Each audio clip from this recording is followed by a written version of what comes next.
تمہارے پروردگار نے ارشاد فرمایا ہے کہ اس کے سوا کسی کی عبادت نہ کرو اور ماں باپ کے ساتھ بھلائی کرتے رہو۔ اگر ان میں سے ایک یا دونوں تمہارے سامنے بڑھاپے کو پہنچ جائیں تو ان کو اف تک نہ کہنا اور نہ انہیں جھڑکنا، اور ان کے ساتھ بات ادب کے ساتھ کرنا، اور عجز و نیاز سے ان کے آگے جھکے رہو اور ان کے حق میں دعا کرو کہ اے پروردگار، جیسا انہوں نے مجھے بچپن میں شفقت سے پرورش کیا ہے تو بھی ان کے حال پر رحمت فرما۔ جو کچھ تمہارے دلوں میں ہے تمہارا پروردگار اس سے بخوبی واقف ہے۔ اگر تم نیک ہوگے تو وہ رجوع لانے والوں کو بخش دینے والا ہے۔ اور رشتہ داروں اور محتاجوں اور مسافروں کو ان کا حق ادا کرو اور فضول خرچی سے مال نہ اڑاؤ، کہ فضول خرچی کرنے والے تو شیطان کے بھائی ہیں، اور شیطان اپنے پروردگار کی نعمتوں کا کفران کرنے والا یعنی ناشکرا ہے۔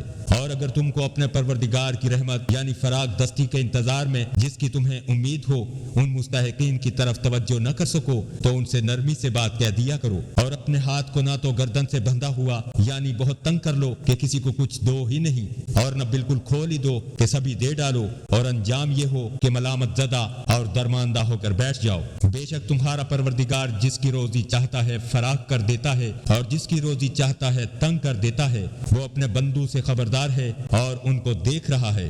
اور اپنی اولاد کو مفلسی کے خوف سے قتل نہ کرنا، کیونکہ ان کو اور تم کو ہم ہی رزق دیتے ہیں، کچھ شک نہیں کہ ان کا مار ڈالنا بڑا سخت گناہ ہے۔ اور زنا کے پاس بھی نہ جانا کہ وہ بے حیائی اور بری راہ ہے۔ اور جس جاندار کا مارنا اللہ نے حرام کیا ہے اسے قتل نہ کرنا مگر جائز طور پر یعنی بفتوی شریعت۔ اور جو شخص ظلم سے قتل کیا جائے ہم نے اس کے وارث کو اختیار دیا ہے کہ ظالم قاتل سے بدلہ لے، تو اس کو چاہیے کہ قتل کے قصاص میں زیادتی نہ کرے کہ وہ منصور و فتح یاب ہے۔ اور یتیم کے مال کے پاس بھی نہ پٹکنا مگر ایسے طریق سے کہ بہت بہتر ہو، یہاں تک کہ وہ جوانی کو پہنچ جائے۔ اور عہد کو پورا کرو کہ عہد کے بارے میں ضرور پرسش ہوگی۔ اور جب کوئی چیز ناپ کر دینے لگو تو پیمانہ پورا بھرا کرو، اور جب تول کر دو تو ترازو سیدھی رکھ کر تولا کرو، یہ بہت اچھی بات اور انجام کے لحاظ سے بھی بہت بہتر ہے۔ اور اے بندے، جس چیز کا تجھے علم نہیں اس کے پیچھے نہ پڑ کہ کان اور آنکھ اور دل ان سب جوارے سے ضرور باز پرس ہوگی۔